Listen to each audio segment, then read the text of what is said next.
Yo, what up? It's your boy E with Boxing Profits, bringing that toe-to-toe value that's undisputed in this industry. And I'm going to get straight to the point right here. Again, you dig? Eddie Hearn and Gary Russell Jr. is exactly what's wrong with the sport of boxing, okay? For many, many reasons, all right? Now, let's start with Eddie Hearn, okay? Not only does he believe in linking champions up with mismatched opponents, right?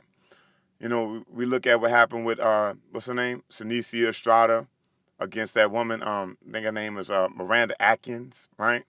We saw how he basically threw that woman in front of a getaway train, almost had her killed in the ring, right? He's doing the same thing with Yuriorkis Gamboa, one-leg fighter, right? Putting him in the ring with a dangerous, young, hungry Devin the Dream Haney. You know, he's also doing it with Kell Brook, right? Sacrificing both of Kell Brook's eyes to ESPN in the United States in Top Rank, right? Putting him in the ring with a real killer by the name of Terrence Bud Crawford. And y'all can have y'all opinions about Terrence Bud Crawford. It is what it is, man. Listen, Terrence Bud Crawford is not losing to Kell Brook, okay? You know, don't come down in my comment section talking stupid, all right? And also what's going on with Dylan White and Alexander Povetkin, okay? Now, Eddie Hearn has a long, lengthy history of being a snake in this sport, okay? You know, you guys can say what you want, but it is what it is, all right? When DAZN decided to make Eddie Hearn the front man of their platform, we see what Eddie Hearn dragged DAZN down into, the depths of hell, okay? And you guys can blame it on COVID-19. You guys can blame it on 2020. You know, you can make all of these excuses for Eddie Hearn, but it is what it is, bro. Now, I've been calling Eddie Hearn out on his bullshit for some time now, okay? You can go and watch all those Eddie Hearn videos and everything I said about Eddie Hearn from square one, even though it was extremely unpopular to a lot of people who observe those videos, but hey, it is what it is, man. The truth hurts, okay?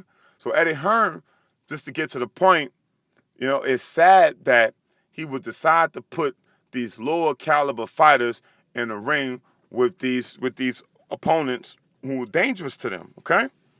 Not only that, but why would he allow Dylan White to get back in the ring with Alexander Povetkin so fast, okay? Eddie Hearn should step up as a promoter, as a matchmaker, and as a friend of Dylan White and tell him, listen, Dylan, you're not getting back in the ring with Povetkin right now. Go home with your family for a few months, man. Take a load off. Let 2020 pass by. Don't even worry about what's going on, bro. You know what I'm saying? Just chill out, get your mind and thoughts back together again, and then you live to fight another day. He's literally sending his fighter to the guillotine. And it's sad. How many different examples and points of clarity do I need to point out to y'all that Eddie Hearn is what's wrong with boxing today, right? Another example, another crystal clear example, okay, is that Eddie Hearn, what he did with Dylan White the first time around. You remember all the times he was trying to jump over Dylan White to try to link Anthony Joshua up with this guy. He was basically trying to throw Dylan White in front of the bus with Deontay Wilder, trying to patronize Deontay Wilder using Dylan White, right? And I could go on and on and on with this guy, bro. The whole the way he was lying with Anthony Joshua and the negotiations between themselves and Wilder's team, right? Trying to manipulate Deontay Wilder and getting him in with the zone with this stupid, agreement. And thank God that Deontay Wilder didn't accept that. It's because he'll be left out to dry right now. Thank God that Deontay Wilder had the intelligence, right, to not bite that bait, because he would have been down in the dumps, suffering just like Dylan White is right now. You understand what I'm saying to you? And it's sad. I can go on and on and on. Those are just the top layer things from the top of my mind, okay? Now, on the flip side of it, okay, you look at Gary Russell Jr.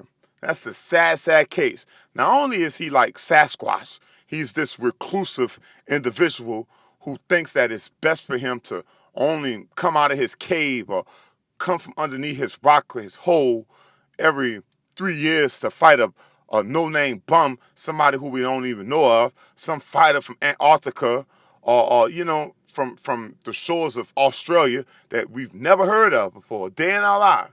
But Gary Russell Jr. wound up fighting them, and mysteriously they become his mandatory in some miraculous kind of way, right? So not only does Gary Russell Jr. have all kind of unfinished business in 126 to take care of, right? You can say what you want. These guys are ducking him. But, man, what don't y'all understand? Right? I told y'all this before. When you take a cup and you dip it into the ocean, you get all of the qualities, all of the elements of the ocean in the cup, okay? So you basically have the ocean in your cup. Do you understand? So when you look at what Gary Russell Jr. just did with not only Terrence Bud Crawford, but with Devin the Dream Haney, okay? Even though it was uncharted territory, he was running his lips and making all this noise, thinking that the squeaking wheel is going to get the grease, thinking that, how does it go? Stirring up waters to catch fish. Well, it didn't work out well at all with Gary Russell Jr. in that sense, okay? He, like I said, he played Russian roulette with his career and he lost. He whacked himself in front of the entire boxing world. Why? Why does a guy with so much talent, why would he put himself in such a precarious situation, okay? Here, this is the best fight to be made this year outside of Teofimo Lopez and Vasil Lomachenko. It's Gary Russell Jr. versus Devin the Dream Haney. It's the biggest fight that you can ask for, right? And you got to understand that Gary Russell Jr. has been lying to us the whole time. He's been a finicky, fishy, funny style fool from square one, okay? All right? It was just a whole bunch of BS nonsense. Like a chihuahua just barking, making a whole lot of noise for no damn reason, knowing that he's not about to do nothing, knowing that he's going to get kicked in his butt and he's going to be running away with his tail in between his legs, okay? All of the odious efforts that the entire boxing world put into trying to make and see that fight happen, to see that people are rallying behind what Gary Russell Jr. was trying to do. The whole boxing world got behind him, and he left him stranded. He left everybody just hanging, man. And you don't do people that. As a leader, you don't do people like that, bro. You know what I'm saying? And it's sad. Not only did he set everybody up for the okie doke, okay, but he's also trying to hide behind one of the biggest fat cats in the game, one of the biggest big wigs that sports has ever witnessed, Al Heyman, right? He's hiding behind him. Al Heyman don't even want nothing to do with him, right? You know what I'm saying? Floyd Money Mayweather don't want nothing to do with him. They all want to see him get decapitated in the ring by Devin the Dream Haney. They all want to see the fight. Well, what this fool do? He hides behind contractual lingo, okay? He tried to be a businessman, and it wound up blowing up in his face, okay? That suitcase wound up blowing up in his face, unfortunately, okay? So not only do we not get a fight that we don't want to see, but not only do we not get a fight that we all wanted to see, but we have to settle for, you know what I'm saying, this stupid POS fight that Eddie Hearn is putting together with Yuriorkis Gamboa and Devin the Dream Haney, right? And this guy only has one leg. He's literally a 40-year-old fighter who's coming off of a knockout loss that only has one leg, and he's putting him in the ring with a WBC champion. It's something extremely wrong with that, okay? And so Eddie Hearn is the reason why the zone is failing and flopping, in my opinion, in my honest opinion, okay? I mean, you guys could say it's Corona, and I already went through that, down that road. But Eddie Hearn is the one who drags us down these hallways of smoke and mirrors every single time, bro. He's a snake. He's always switching things up, and he sets all of his fighters up for the worst okie doke that you can imagine and see. And guess what? Another thing, it was no reason on earth that Anthony Joshua was supposed to step up and fight what's his face? Andy Ruiz. You know what I'm saying? After your guy popped positive for all them drugs. He was juiced up to his gills. Gerald Big Dummy Miller, right? You know what I'm saying? I could go on and on and on with this, bro. You know what I'm saying? So those two gentlemen is exactly what's wrong with the sport. You look at 2020 and you see what's wrong with boxing, you point to Eddie Hearn and you point to Gary Russell Jr. Those were the two reasons why the sport suffered in 2020. And it's not because of the coronavirus. Clearly, we get some great fights from the PBC side of things, right? We got some great fights from Top Rank during this whole pandemic, right? You know what I'm saying? We can go on and on. We even getting something great from Queensberry. Queensberry is even putting together better cards than and doing things more intelligently than what Matchroom and Eddie Hearn is doing. It's sad, man. This man literally put together a fight card in his backyard with fireworks, and the name of the fight, the bill of the fight was a cheese and egg sandwich, a cheese and egg omelet, or whatever it was, right? With the Egerton guy and the cheeseman, whatever his name was, right? That's sad. That's what's wrong with the sport. That's why Dana White is mocking and making fun of the sport, is because of these two dun-dun-duns. Now, of course, what would boxing be without Eddie Hearn? I'm not going to just shit on Eddie Hearn and make it seem like it's all doom and gloom with him. No, it's because we still have Anthony Joshua and Kubrat Pulev coming up, right?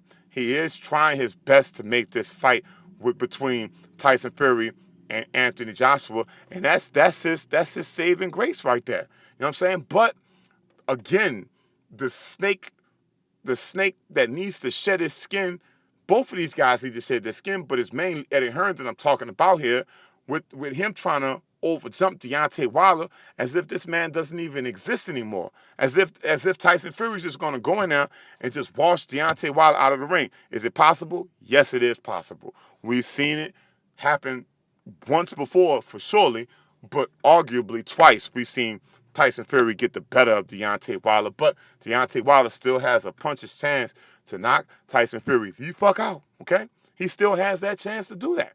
The same way Anthony Joshua was knocked out. The same way Dylan White was knocked out. It's the same way Tyson Fury can be knocked out. Do I make myself clear? Do I need to continue to go on and on about this, okay? So I think I made my point that these two gentlemen is what's wrong with the sport, man. You know what I'm saying? They need to get their mind right. We need to hold these guys accountable. As boxing fans, as boxing pundits, as boxing experts, as boxing observers, we need to hold those two dudes feet to the flames, right? We need to hold them accountable. There needs to be some civil disobedience that goes on in the sport of boxing where we just don't allow this kind of stuff to happen, okay? It can't continue to happen anymore. I know one thing is for sure. I'm holding Eddie Hearn and Gary Russell Jr. and whoever else steps up to the plate and thinking that they can just blow hot smoke up all our asses, pause, right? You know what I'm saying? And thinking that they're just going to get away with it, right? Well, nah. That's not going to happen. You know what I'm saying? Because I'm going to be the flamethrower that's going to blow all that shit up. You understand?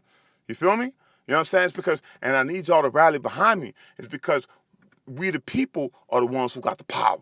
We the people are the ones who can make this change. We the people are the ones who can do things the right way. Because look at what Top Rank is doing. Look what PBC is doing. Those are the fights we need to rally and get behind, right? Look at Bruce Ennis. He's on his uprise with the PBC. The boxing world is talking about him. And we could go on and on and on and on. All these new great, fantastic fighters, even Golden Boy. But man, even Golden Boy has some great fighters on this side of things. You know what I'm saying? That Ryan Garcia has stepped up to fight. The guy. You know what I'm talking about. His name is slipping my mind right now. I don't want to keep saying because I forgot his name. But anyway, I think you guys get the point, man. You know what I'm saying? That we have all of the tools, we have everything readily available for us right now to just do things the right way, okay? And also what we need too, and I'm gonna say this and I'm gonna keep saying this, is that we need a boxing game, right? Even Eddie Hearn failed to deliver us a boxing game.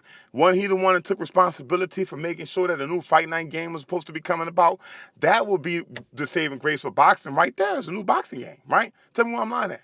I mean, I could go on and on and on, right? So we need to hold these guys accountable. We need to call them out for their bullshit. And we need to make sure that we all stick together to continue to work together as fight fans, right?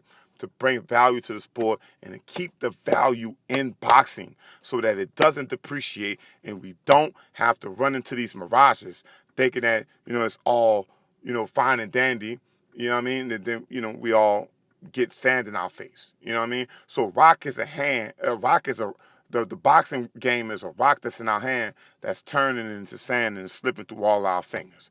We need to band together, and we need to make sure that we keep this rock, this proverbial rock of boxing, in the right place. And it all starts by holding these dun-duns accountable for their mishaps, and so we wouldn't have to suffer any more misfortunes going forward. So let me know how you guys feel about this in the comment section below. I appreciate all the support. Make sure you guys like this video. Make sure you guys share this video. I appreciate all the support. I see you guys sharing these videos on social platforms. Thank you so much from the bottom of my heart. Let's continue to work together to continue to bring value to the sport we all love. It's your boy, E with Boxing Profits, signing out to the next one. Holla at your boy 100. Whoop, out.